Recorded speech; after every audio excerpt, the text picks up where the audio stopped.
आध्यात्मिक समस्याओं का समाधान है ध्यान। ध्यान में संपूर्ण आध्यात्मिक रहस्य समाये हुए हैं, फिर भी इसका अनुभव कम ही लोग कर पाते हैं और इसका कारण यह है कि ध्यान के विषय में अनेक भ्रांतियां प्रचलित हैं।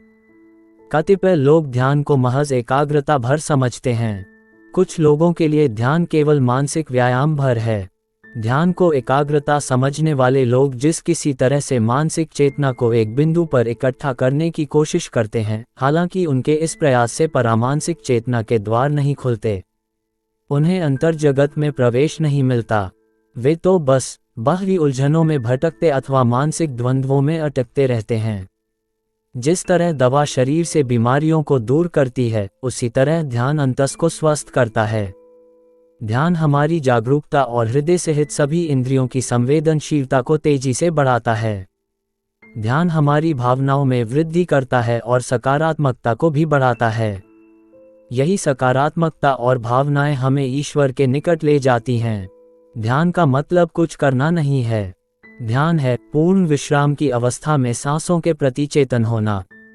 पूर्ण का तात्पर्य है शरीर, मन और हृदय यानी क्रिया, सोच, विचार और भावनाओं तीनों की विश्राम की अवस्था। ध्यान प्रयास से नहीं आता है। जब भी हम ध्यान में उतरने का प्रयास करेंगे, खलल पड़ेगा। हाँ, जैसे ही हम अपने को पूरी तरह छोड़ देंगे, हमें पता भी नहीं चलेगा कि हम कब ध्यान में उतर गए। हमारी क्रियाओं के 3 तल हैं। एक शरीर का तल है, जहां हम कुछ कर्म करते हैं। दूसरा तल मन का है, जहां हम सोचते विचारते हैं। तीसरा तल है हमारे हृदय का, भाव के जगत का, जहां हम भावनाओं का अनुभव करते हैं। इन तीनों के भीतर एक चौथा तल और है। वह किसी कर्म का तल नहीं है।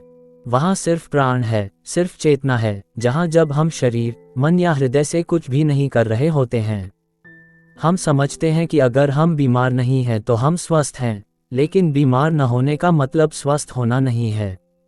कुछ और भी चाहिए। ध्यान वही चीज है। ये हमारी आध्यात्मिक समस्याओं का समाधान है। ध्यान हमें उचित परिप्रेक्ष्य में घटनाओं को परखने की दृष्टि देता है। ध्यानी से मिलकर हमको उसकी आंतरिक खुशी और शांति का स्पष्ट अनुभव होगा। जो ध्यान करेगा उसमें अतीन्द्रिय क्षमता अवश्य विकसित होगी और यह उसे जीवन का परम उद्देश्य खोजने के प्रति चेतन बनाए रखती है। ध्यान से प्राप्त शून्यता उसमें नई सूझबूझ भरती है।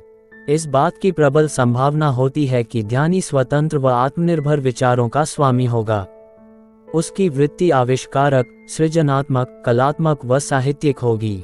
ध्यान स्व यथार्थ बोध यानी सेल्फ एक्चुअलाइजेशन में मददगार है। ये सेवा कार्य में हमारी रुचि बढ़ाता है। आत्मज्ञान की संभावना का द्वार ध्यान से ही खुलता है और इसके द्वारा न सिर्फ खुद के बारे में बल्कि दूसरों के विषय में भी गहरी समझ पैदा होती है।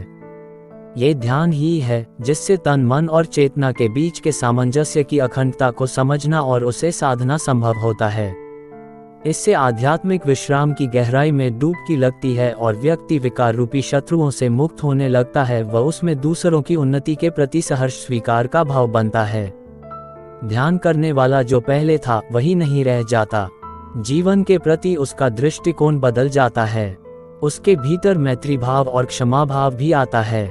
यह उसे ध्यान की उच्चतर अवस्था में ले जाने अर्थात समाधि में उतारने में सहायक होता है, जिससे व्यक्ति का परमात्मा के साथ गहरा संबंध स्थापित होता है।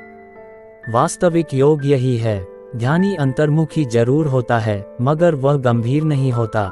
इसके विपरीत वह तो जीवन की लीला को खेल की तरह लेता है।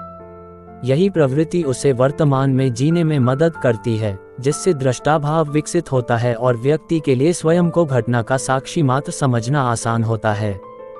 सत्ता और अहंकार से परे आत्मचैतन्य की खोज में तल्लीन होने का ये परम सूत्र है।